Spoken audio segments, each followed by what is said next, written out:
I don't think I was on my own last time. There was Jenny here. Yeah, maybe. It must have been 3, 4, 5 years ago, something. Yeah, time moves on, so yeah, something like that.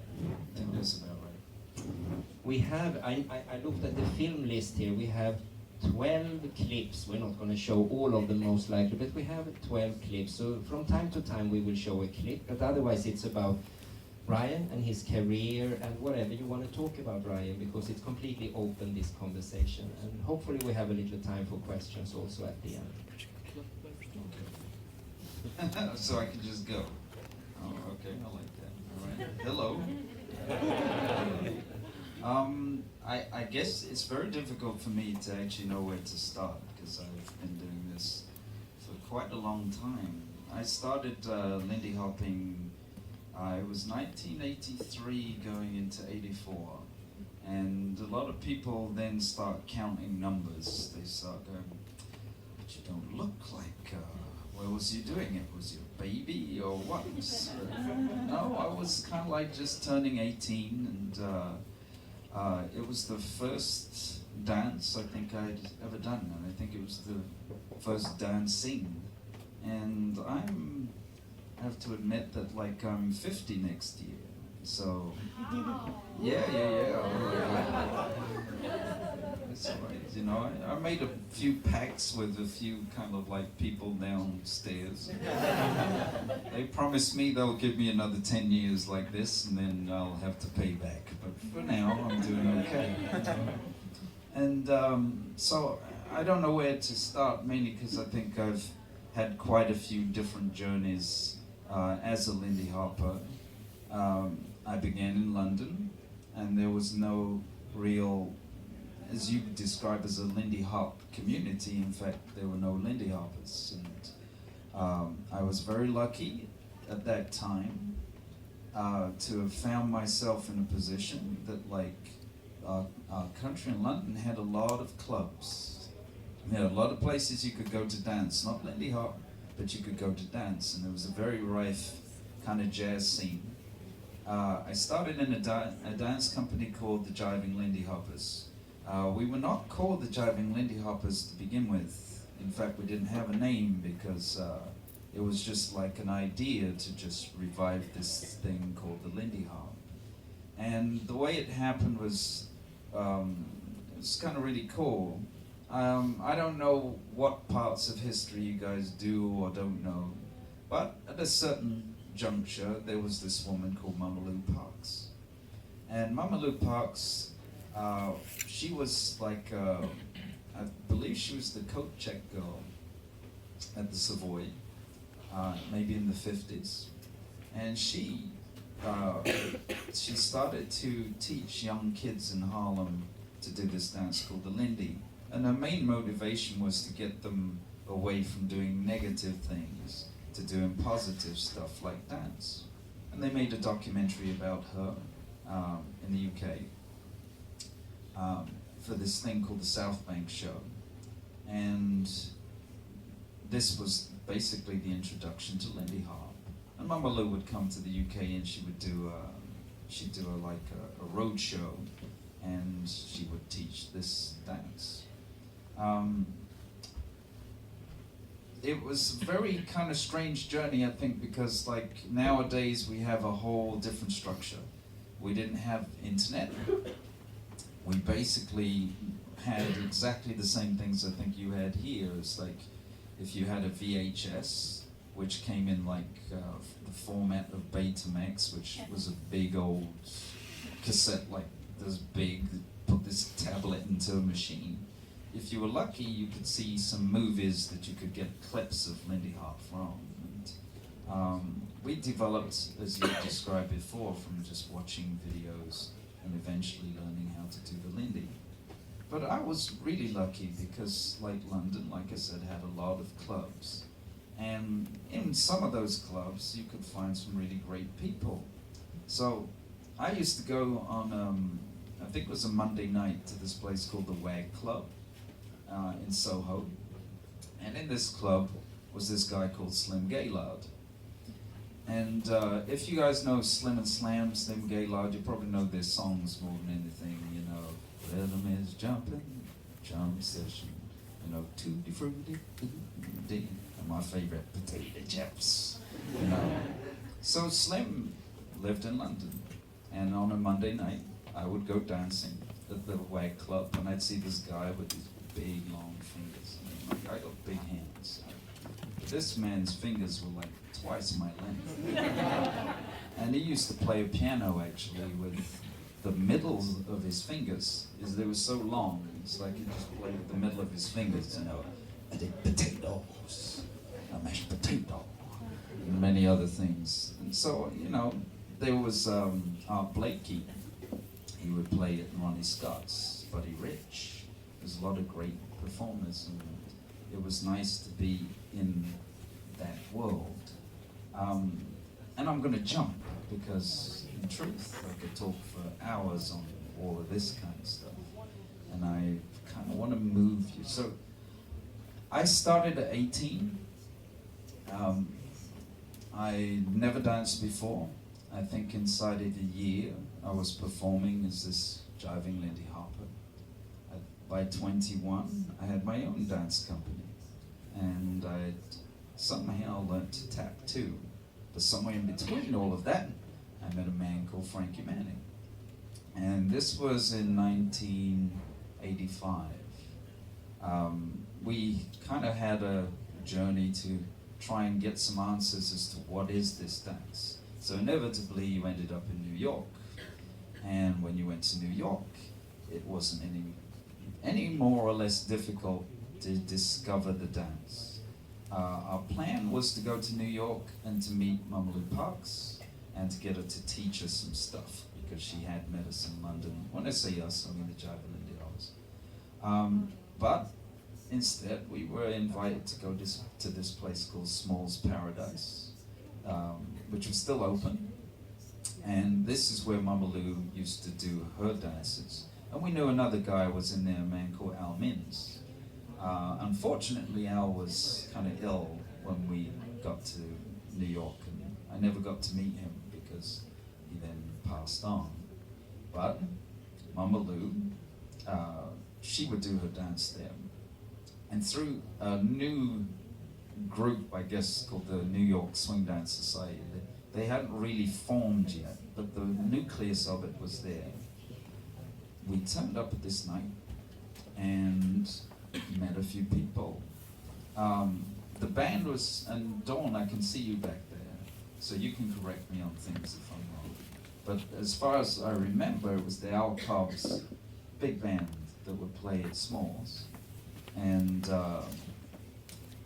in amongst all these Harlem people who would eventually find themselves downtown in this new place called the Cat Club, they generally hung out really only at Smalls. And you had like Al Minns, and I think you'd have like Honey Coles and Buster Brown and people like that would hang out at this place, and a man called Frankie Manning. I'd met Norma Miller actually just before. She wasn't very ready to meet people who were interested in Lindy. She was a little bit suspicious of them. I like the way some of you are laughing right now. It's like, you know, Norma. But it was very clear the way to meet Norma was to meet her with a little black kid, namely me. By now I was like 19, I think. And I met Norma in a pizza place. She don't remember.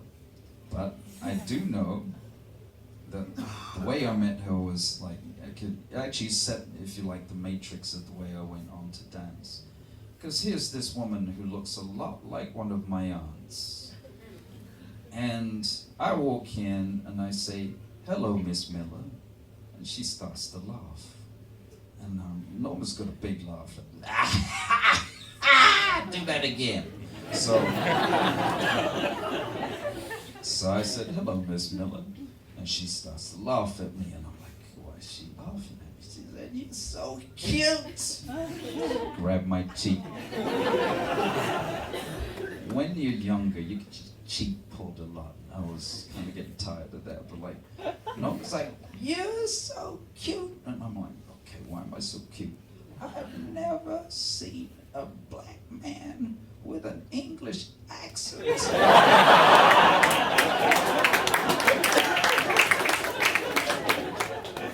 So this softened Norma Miller, you know. And she actually did one thing. She said, because we were all like all puffed up and like, you know, I'm a Lindy Hopper. And she looked at us like, you're a Lindy Hopper? You can Lindy Hop? And they're like, yeah, we're Lindy Hoppers. We weren't Lindy Hoppers. But Norma's like, do you know Frankie Manning? And we're like, who's Frankie Manning? You just can picture saying this to Norma Miller. Who's Frankie Manning? You don't know who Frankie Manning is? You don't know Frankie Manning? You don't know Lindy Hop. So this was very clear that like maybe we should know who this Frankie Manning guy is, right? So Norma's like, you know, I'm gonna get Frankie to come to Small's Paradise on the Monday night, and he's gonna come and like meet you. So we're like, okay, we're gonna meet this guy, Frankie Manning, you know. So we turn up at Smalls, and the dance starts. And our Carbs, he basically has a tradition. When there's new dancers in town, he'll introduce those dancers and he'll say, we have some dancers here from London, England, and they're gonna perform for you.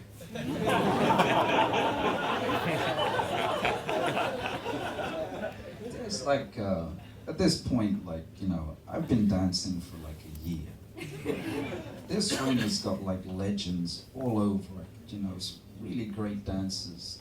And we hear that we're the only dancers from London here, and we're gonna perform. So we got up, it's just me, a guy called Warren Hayes, and Claudia Gintersdorfer. Look at me, I can remember that, that's like 30 years ago. And we got up and we started to Lindy Hop. And the audience was polite. And when we finished, some guy comes stepping up. And you guys, if you have images of Frankie Manning right now, you see a really thin guy, right? Lots of energy and so on. Well, Frankie was still working in the post office, and he was a little bit grander, let's say, you know? And this guy came over and he's like, I'm Frankie Manning. Like, hello. I didn't say Mr. Frankie Manning. I've learned from Norma not to do that anymore. So, hello. And we asked him like, okay, and don't ever do this, okay? When someone great walks over to you and you've just danced for them, never ask them their opinion. How was we? Frankie just said, just keep going. Just keep going. That was Frankie for sure.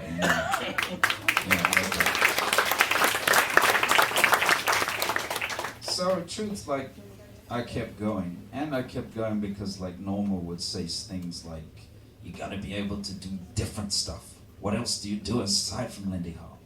And like, nothing. Do you tap? No. Learn to tap. So I went and I learned to tap because I was afraid of Norma. I didn't want her to ask me again and I'd say no once more, you know. And this kind of pushed me in a lot of ways to a lot of things that I did. And I found myself often pushed towards making dance and making choreography. And it's kind of the area I dropped in. So it wasn't long afterwards, like, it sort of became good friends with Frankie. I always saw him as my dad. And I think in a lot of ways he kept calling me his third son. And so like, you know, we kind of had that kind of relationship. So I called him one time. And I would visit New York as much as I could to get stuff from the Lincoln Center and from the Spirit Moves to try and remember the dance. And I called Frankie and I said, hey, I'm going to be in town. And Frankie's like, oh, yeah, well, I'm doing a movie right now. And I'm like, really? He said, yeah, maybe you should be in it. I'm like, okay, you called me before. So, but Frankie's like, oh, you should be in it. And it's like, okay, I'm like, all right, that's great. So I turn up in New York, and I turn up to this room, and they're making a movie called Malcolm X. And I walk in and I say, hey, I'm Francois. And they had all these strange looks, you know, like, okay, he's one Francois. So go over there. So I'd go over and, you know, go to the next place, you know, they're gonna organize the dances. I say, hey, I'm Ryan Francois. Okay. Go join that line and you're gonna dance. It's where I met Dawn, by the way. You know, but there was strangeness because Frankie had recommended me for this movie. And they figured that, like, hey, if Frankie Manning says this guy's good, then we're gonna let him in. But I was from England, so they were expecting a white guy. So I'm Ryan Francois there.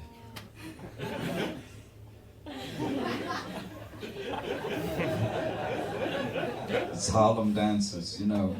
And I'm gonna try and jump because I know I've got to do things quick, but like, I also met another person who was dressed completely from head to toe in black leather pants, black leather top, black leather little pecan. Went by the name of Dawn Hampton. Yeah.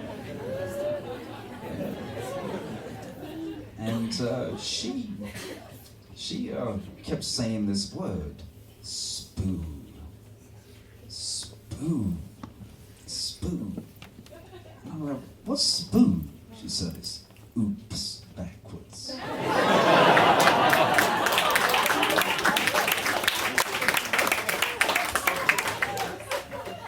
The dancers have been working on Lindy for a month, a full month. And Frankie had taught them to do like a jam circle, but it was a choreographed jam circle. And these guys were so kind of proud of themselves. They were doing their Lindy air steps and whatever. And there was a little bit of arrogance there, you know. And Dawn saw me come in and she went, thank God you're here. Show these kids how it's really done, you know. And I think I might have done that a little bit, you know. So I ended up in this movie called Malcolm X, and really because of Frankie.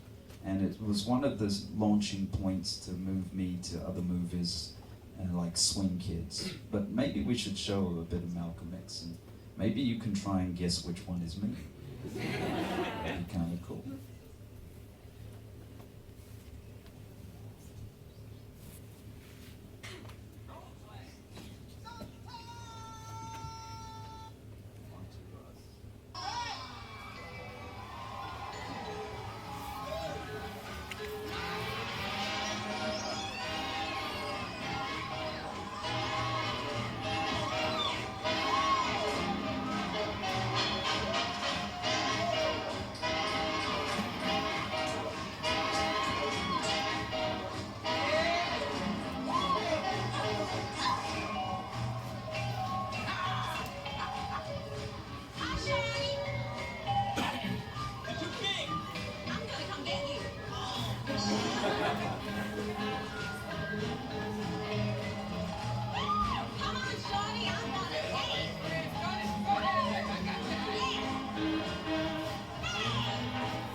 you've got to be impressed with seeing Denzel Washington throwing a snatch and actually doing it really well, you know.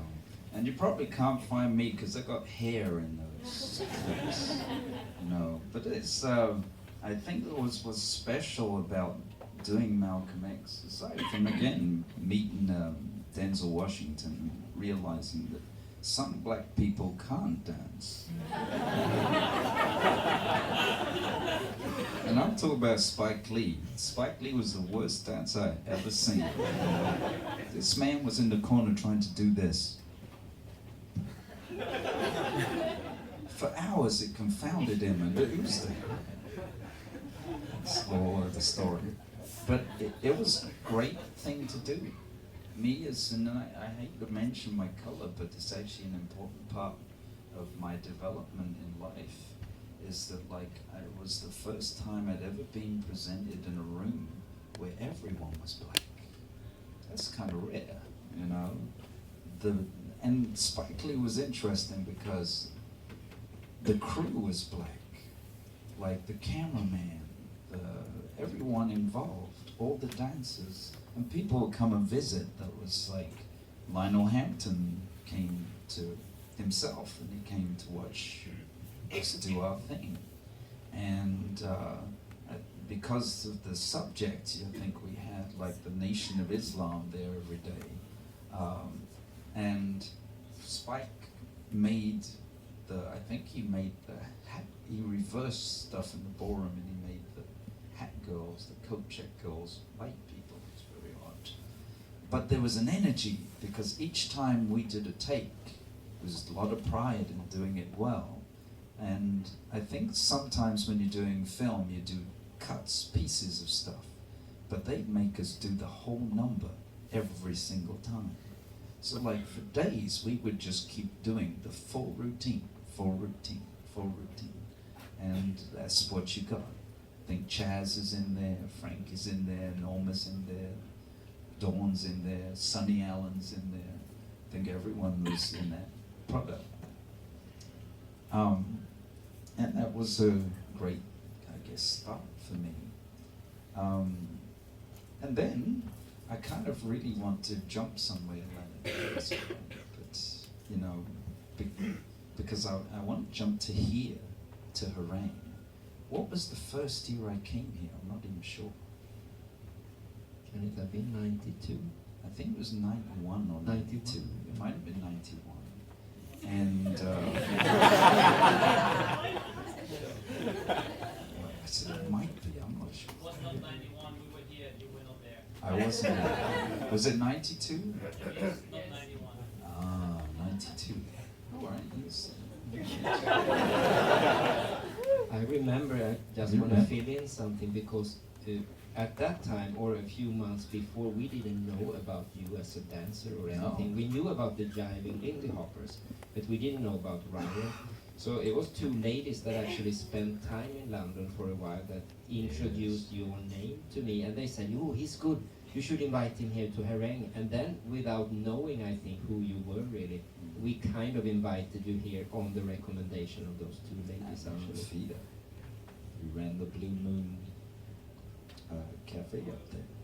And Fia would come to a place called Jitterbugs. I started a club called Jitterbugs, which eventually I made a dance called the Jitterbug Stroll, which was kind of like in honor of that club. And yes, and by this point, very early on, I had started doing things like music videos. And I had made a music video for MTV Europe to a Timmy Thomas song called Why Can't We Live Together? And I think you guys got to watch that. It was playing in Europe and it kind of gave a visual at least. But I came to this place called Herrang, and they were dancing like what looked like Hell's a Poppin' like all the time. You know? It's like the music was like dun, dun, dun, dun, dun, dun, and they was like literally flying around, and it was like, oh, okay, we need to bring these guys down a little bit, you know. And I think like turning up here the first time, I must have been some kind of curiosity because like again, you know, I'm pretty sure, yes, they didn't know anything about me.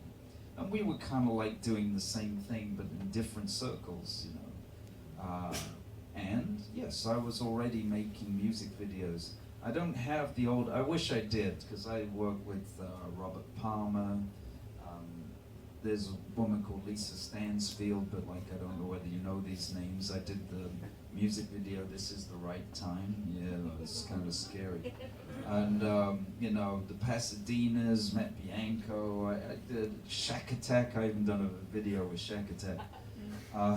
Yeah, it's kind of scary stuff. But here I am in Herrang, and I meet these Swedish people, very, very focused. You know, they were practiced for 1 billion hours to do their air steps and everything else. Never lost that focus either. And it kind of developed a kind of very interesting relationship, I would say. And at some point, and because I see it here, I've always wanted to well, 2 things I wanted to see. I was invited for a little while to kind of be a little replacement for one of the members of the Rhythm Hotshots. So you guys kind of dragged me out on a little American tour, and I don't think I've seen the footage of that, but somehow there seems to be some of it here. So I was very curious to see what it is, but once upon a time, for a short second, I was like a hotshot, and it would be very nice to see what that was like. So it would be nice. I see 3 things written, and I'm not sure what 2 of them mean. I see Nagasaki, I see Fayed, which I'm assuming means Fayed Nicholas, because we performed for them in California, right? And the other one says Lindy, but you're going to say something. I know you. No, just this is back in '93, I would guess. Yes. And Ryan came with us to California, and not only California, but we ended up in California. And then, before we maybe we should look at the Lindy number we did there or something. Yeah, The interesting thing was that it was organized by Rob Van Haren, and Rob Van Haren, he's still in the Lindy scene. So we came out there, 7 of us, as far as I remember, and maybe 20 minutes before the show in Santa Barbara, he came over to me and he said something like, Leonard, it's something I want to tell you, but I don't know if you want to tell the rest of the dancers. I don't remember if I ever told the rest of the dancers, but what he said to me was, it's a very prominent guest. He's sitting in the first row. It's Fayard Nicholas. And we all know about the Nicholas brothers. I didn't know anything about them in '93. That I didn't even know if they were still around and so on. But having Fayard in the first row coming from Sweden, having a 90-minute show, and on top of it, me and my colleague at the time, Eddie, we had stolen one of the Nicholas brothers' numbers. To then realize that Fayard is going to sit like this, having us in front of him singing and tap dancing, one of his old routines. First of all, we understood he's going to laugh because it's not very good compared to what they did. And also, what would he say that we actually have stolen his number? We had no idea what personality Fayard was. But that problem disappeared very soon after the show because he was a very friendly, easygoing kind of man. He thought it was funny. He said something, yeah, steal the other numbers too, or something. So his opinion was very clear. It was okay with him. So should we?